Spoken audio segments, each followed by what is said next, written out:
एक महान सूफी संत अबू हफ़स हदाद पहले एक लोहार थे। हदाद का मतलब ही लोहार होता है। उन्हें एक लड़की से इश्क हो गया। जैसे ही उन्हें उस लड़की से इश्क हुआ, उन्होंने कई बार कोशिश की कि वो उस लड़की से अपने दिल की बात बता दें, पर वो ऐसा नहीं कर पाए। कोई भी जतन उनके काम नहीं आ पाया। थक हार कर एक रोज़ वो अपने नज़दीक के एक मशहूर जादूगर के पास पहुंचे और उससे प्रार्थना की कि वह कोई ऐसा जादू कर दे कि वो लड़की उन्हें मिल जाए और वो लड़की से अपने दिल के हाल का इजहार कर पाए। जब जादूगर को उनके दिल का हाल पता चला तो उनकी राह आसान करने के लिए वो तैयार हो गया।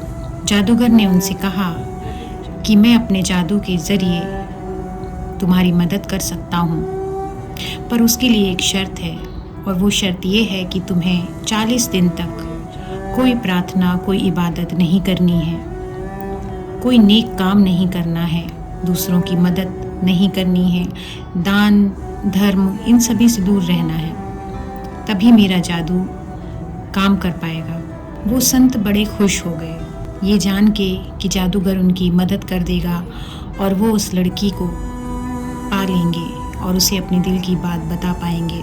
जादूगर की बात मानकर जब वो घर लौट आए तो उन्होंने अपनी सारी प्रार्थनाएं, इबादतें और जो भी नेक काम वो किया करते थे वो सब छोड़ दिए और बस जादू के इंतज़ार में बैठ गए कि कैसे 40 दिन पूरे हों और कैसे वो जादू असर करे ताकि वो जो लड़की है वो उनको मिल पाए। 40 दिन बाद जब वह लड़की उन्हें नहीं मिली तब वो जादूगर के पास फिर पहुँचे और बोले कि तुम्हारा जादू काम ही नहीं किया, ना वो मुझसे मिलने आई, ना मैं उससे कह पाया। जादूगर ने उनसे पूछा कि क्या तुमने इस बीच कोई नेक काम किया था? उन्होंने कहा नहीं। जादूगर ने कहा कोई पूजा, कोई दान, कोई ऐसा काम जो मैंने तुम्हें मना किया था, क्या तुमने ऐसा कुछ किया? वो संत बोले नहीं, मैंने कोई पूजा नहीं की, मैंने कोई इबादत नहीं की, बस मैं बोर होता था, बैठा रहता था इंतज़ार में कि जादू काम करेगा, और इसी के चलते मैं रास्ते में पड़े हुए कंकड़ पत्थर बीन कर किनारे कर रहा था कि किसी को चोट ना लग जाए। बस 40 दिन मैंने यही किया।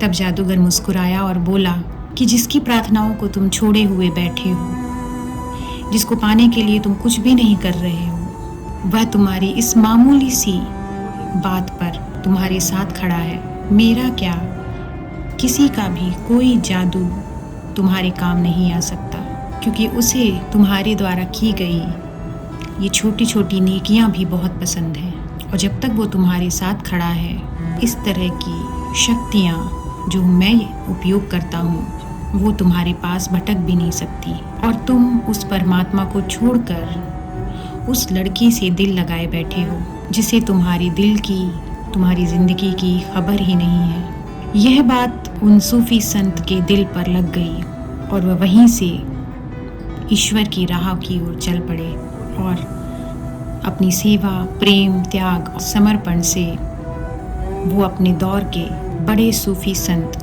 अबू हफ़स हदाद बने। असल में वो परमात्मा आपसे ज़्यादा कुछ नहीं मांगता, वो आपके साथ है जब आप निस्वार्थ भाव से सेवा करते हो, कुछ मांगते नहीं, चाहते नहीं उससे, पर फिर भी बिना किसी डर और लालच के आप उसकी राह पर चल पाते हो। एक सरल और सच्चा दिल अगर खोज पाओ इस दुनिया में तो नतमस्तक हो जाना उसके सामने, क्योंकि वही तुम्हारे परमात्मा का घर है। सद्गुरु हमारे दिल को सरलता और सच्चाई से भर दें। इसी दुआ के साथ बने रहिए मेरे साथ।